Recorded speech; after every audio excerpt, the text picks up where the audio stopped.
Pakistan so that you know what we are trying to achieve and that we work together closely, because obviously our United States Congress saw this as a major commitment to Pakistan, beyond anything we have ever done before. And we wanted to be helpful, and we still think we can be, but we'll make sure that we work closely together to avoid any future misunderstanding. As to the second question about what to advise the President, well, you know, the President and I both share a great admiration and affection for Pakistan. We both had friends in college who were Pakistanis. We both have a lot of Pakistani-American friends. And I think that the President is committed to this relationship and wants to do what he can to make sure that we put it on a very strong, solid foundation. My name is Malik Masroor. I am representing Youth Parliament of Pakistan. Your vision is quite appreciative, that giving aid to Pakistani people from the people of the United States. But there are, in recent incidents reported in media, there are some incidents of reckless driving, drunk driving, that is creating bad image of American people. And on the other hand, the USAID Clean Drinking Water Project and the Districts That Work project that I know are creating very goodwill of the people of the United States in the people of Pakistan. So what would you do to appreciate the good managers and to restrict the bad managers who are implementing the job? That's my question. Well, we're all human beings, and you know, we all have people in both of our societies that don't always conduct themselves in an appropriate manner. That's part of life. But we have to continue to not lose our focus that individuals don't represent nations, and we need to keep building a solid and positive relationship and improve the way that we work with one another, that we perceive one another. That will be something that I take very seriously, and I look to all of you to help us come up with new ideas about how to achieve a much clearer and more accurate depiction of each of our countries in the other country. My name is Shanze, and I would like to ask the Americans. Okay. First of all, you mentioned in your speech that the Americans would like to become true partners with the Pakistanis. And my question is that what guarantee can the Americans give Pakistan that we can now trust you, not you, but like the Americans this time, of your sincerity, and that you guys are not going to be betraying us like the Americans did in the past when they wanted to destabilize the Russians in Mr. Zia's era? You know, I think that I think that it's a fair criticism that after we worked together to drive the Soviet Union out of Afghanistan,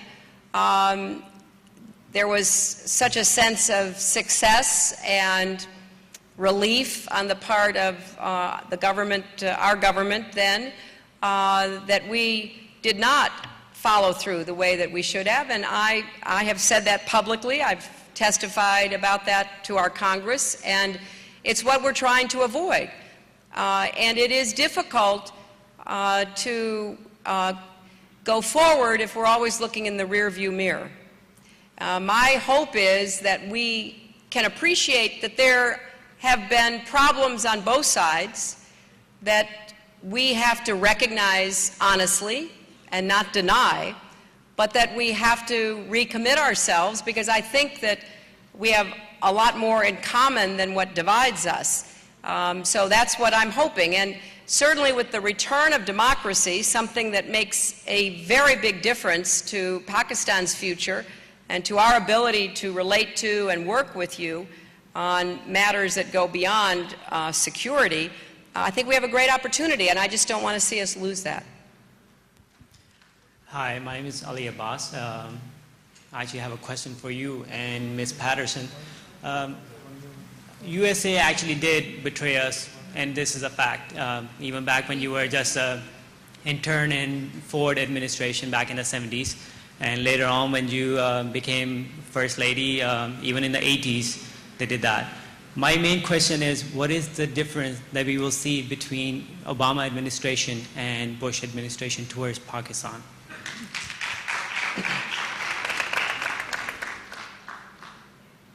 Well, there is such a huge difference. I obviously was not a supporter of our former president and did not agree with his policies, and spent my entire 8 years in the Senate opposing him. So to me, it's like daylight and dark. It could not be a more stark difference. But, you know, there are certainly questions that you and others have raised, and we have to decide whether we want to try to move beyond the past in your country as well as the past in our country. Because, you know, I just met with a lot of the lawyers and the activists who campaigned very strongly against your former president. And I bet there are people in this hall who did not support him either. So I think we are now at a point where we can chart a different course. And part of what we want is to support your new returned democracy. You know, I was deeply, deeply saddened by the assassination of Benazir Bhutto. She is someone whom I had known, whom I considered a friend, whom I admired for her bravery and her commitment. And it was just a terrible loss when she was killed.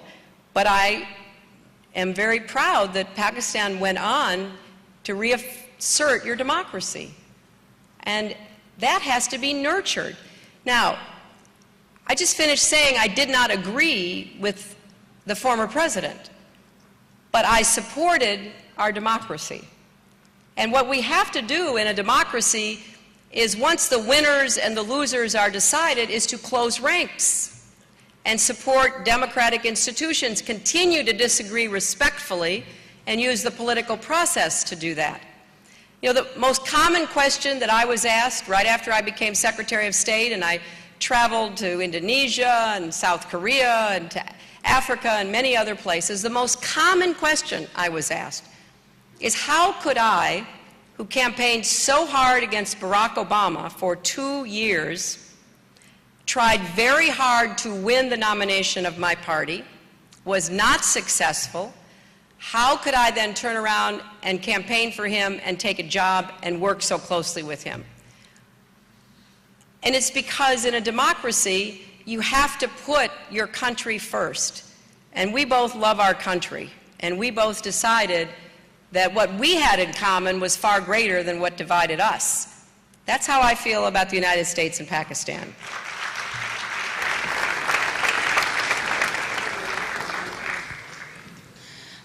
Madam Secretary, my name is Sophia Siddiqui, and I'm a student at the Pakistan College of Law. My question is, well, we have a lot of respect for what the Americans believe in, and they're doing great things for Pakistan right now. But there's a fundamental difference between the way your democracy works and the way ours is encouraged to function. And while you keep stressing on the return to democracy for Pakistan, my question is, does the US government support summoning former President Pervez Musharraf to a competent court within Pakistan for being tried for treason because he was obstructing democracy in Pakistan? You know, I have to say that this is the kind of decision which can only be taken within your own country. And if a Pakistani leader were in my country and somebody were to ask a question like that, I think the proper answer would be, no, that is up to the people of America, like this is up to the people of Pakistan. But what's important to me, without commenting at all on any specific case or any individual, is that there must be respect for the